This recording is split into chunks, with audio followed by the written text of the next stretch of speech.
Good afternoon, dear students. Today's class is for class 8. Happy to meet you again. And we will have a perfect analysis of the poem A Nation's Strength today. Let's go by the lines. Let's go by the stanzas today. You see, when you read this poem, remember one thing, that is the building. We all live in houses, right? So you must remember that a country is compared to a building in this particular poem. So Ralph Waldo Emerson, he is the poet, and in this particular poem, Ralph Waldo Emerson compares a nation to a building. We all live in buildings and we expect that our building should be strong. Nobody would like to build a building which is weak. Nobody would love to build a building whose foundations are weak, whose pillars are shaking, whose walls are cracking. We wouldn't like to build a house like that. We invest a lot on the building of a house and we expect that the building remains strong and steadfast for centuries, if not for years. So, a country is compared to a building here. And the poet says the building has to be strong. In other words, the nation has to be strong. And the title is very apt, A Nation's Strength. So, nation is a building and the strength of the building, that is a nation. Where lies the strength? What are the factors that contribute to the strength of a nation? The first stanza begins with a beautiful description. You see, what makes a nation's pillar high? Pillar. What makes the pillar of a nation high? It starts with a question. And this literary device is known as interrogation. Very few poems start with a question, and this is one of them. Direct question. What makes a nation's pillar high? This literary device again is known as metaphor. When you come to higher classes, you will know what a metaphor is. A metaphor is a literary device where an object is directly compared to another object.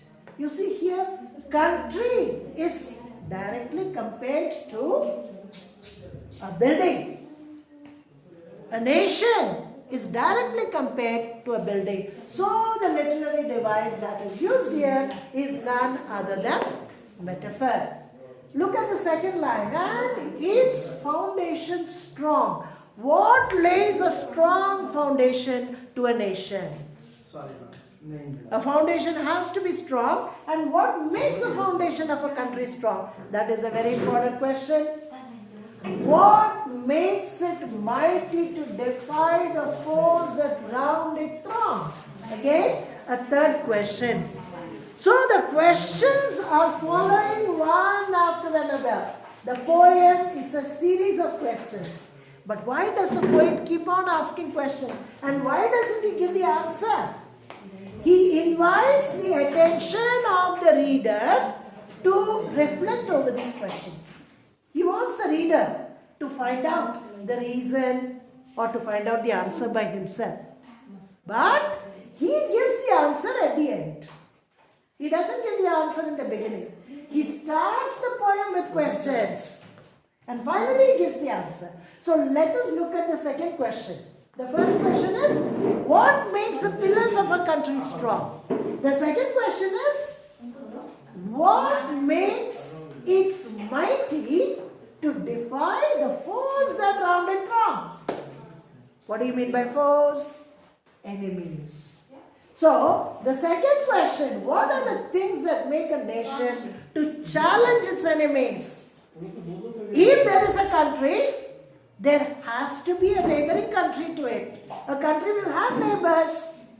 And if there are neighbors, problems might be created through the neighbors. For example, India has Pakistan as its neighbor for its neighbor. And Pakistan is always a thorn in the flesh of India. The border problems. China is another neighbor. China seems to be creating territorial problems, border problems. So if you are to live with your neighbors, the neighbors will definitely create problem. Aggression, invasion, battles, wars. So the poet is asking, what makes it mighty? What makes a country strong? To defy the foes that round it throngs. What are the things that make a country to challenge its enemies? How do we challenge an enemy? What are the things that make a country to challenge its enemies? It is not gold. Here comes the answer. 2 questions and an answer. It is not gold which makes the pillars of a nation strong. It is not gold that makes a country a developed country. It is not gold that makes a country into a superpower. Its kingdoms grand go down in battle shock. You see, the word gold has a significance here. What is the importance of gold here? Why does the poet bring in the concept of gold here? Gold refers to material progress. Material progress. So, a country's wealth is measured by the amount of gold that it possesses. So, the more the quantity of gold, the more developed a nation becomes. That is in worldly terms. But the poet is not talking in worldly terms. He doesn't speak in terms of gold or silver or any kind of mineral wealth or any other form of riches. He says, if a country is dependent on gold, it will not become developed, because gold refers to material progress, and because of gold, there were so many battles fought. Battles ruin the material progress. And why are battles fought? Battles are fought for the wealth of another nation.